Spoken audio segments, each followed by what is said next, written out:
Hi everyone, good morning. Welcome back to my another mini vlog. আজকে হচ্ছে 26 তারিখ, মানে হচ্ছে ক্রিসমাসের পরের দিন।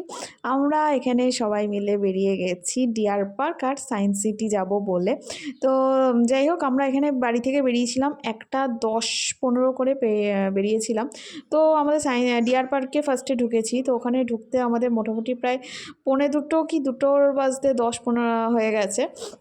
তো এরকম আধা ঘন্টা 45 মিনিটের মতো লাগে, 45 মিনিটও লাগে না, আধা ঘন্টার মধ্যে হয়ে যায়। এখানে টিকিট প্রাইস নিচ্ছিল হচ্ছে 25 টাকা করে পার হেড। তো ওখানে টিকিট কেটে নিয়েছি ফার্স্টে। তারপরে আরেকটা জিনিস ছিল, এই যে লাল জলটা দেখতে পাচ্ছ, এই লাল জলে নাকি সবাইকে পা দিয়ে তারপরে ঢুকতে হবে।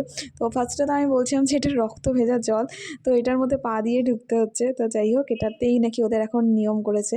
তো তারপরেই ফার্স্টে দেখা হয়ে গেছে এই যে এনাদের সাথে, যাদেরকে আমরা বাড়ির সামনে প্রায় রোজই দেখতে পাই। তো আর আজকে আমার লুকটা এত ভালো লেগেছে আমার, যে নিজেরই বেশি করে ছবি ভিডিও করে যাচ্ছি। তো আর প্রচুর ভালো ছবিও উঠেছে, কিন্তু যেহেতু রোদটা এখানে ভালো রকম পড়েছিল। আর দেখো শীতকালে যেহেতু সবাই ঘুরতে টুরতে বেরোবে, বেশ ভালোই কিন্তু ভিড় আছে। তো এখানে কিন্তু বেশ অনেক রকম পশু পাখি এখন এসছে দেখলাম। আমি এখানে একবার গেছিলাম, মানে 2022-এ করোনার পর তখন কিন্তু এত কিছুই ছিল না বলতে গেলে। এখন কিন্তু বেশ অনেক কিছুই এনেছে।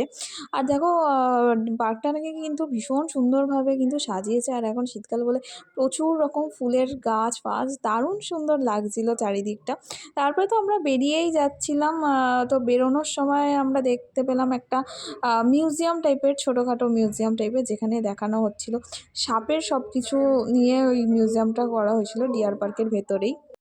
আর এই দিনের কিন্তু একটা লং ভ্লগ আমি করেছি, যেটা খুব তাড়াতাড়ি আমি চ্যানেলে আপলোড করব। তো সেই ভ্লগে আমি পুরো ডিটেলসে সব কিছু দেখাবো। তো এখানে তাড়াতাড়ি ঘুরিয়ে আমাদের প্রায় 2:45-এর মধ্যে আমাদের ঘোরা টোরা কমপ্লিট হয়ে গেছে। তারপরে আমরা এখান থেকে বেরিয়ে চলে গেছি সায়েন্স সিটিতে।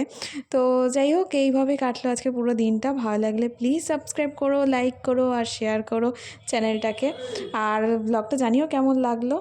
নেক্সট পার্টে আমি কিন্তু সায়েন্স সিটির মিনি ব্লগটাকে পোস্ট করব। শুধু সায়েন্স সিটি ডিয়ার পার্ক না, আজকে কিন্তু বর্ধমান উৎসবেও গেছিলাম, সেটারও শর্টস আমি দেবো। তো এই যে বেরোনোর সময় এই ভাল্লুকের সাথেও দেখা হয়ে গেল। তো বেরোনোর সময় কিন্তু এখানে একটা নার্সারিও ছিল, যেখানে অনেক সুন্দর সুন্দর চারা গাছও পাওয়া যাচ্ছিলো। তো ব্লগটা এই অবধি, তো এখানেই শেষ করছি। তো টাটা, বাই।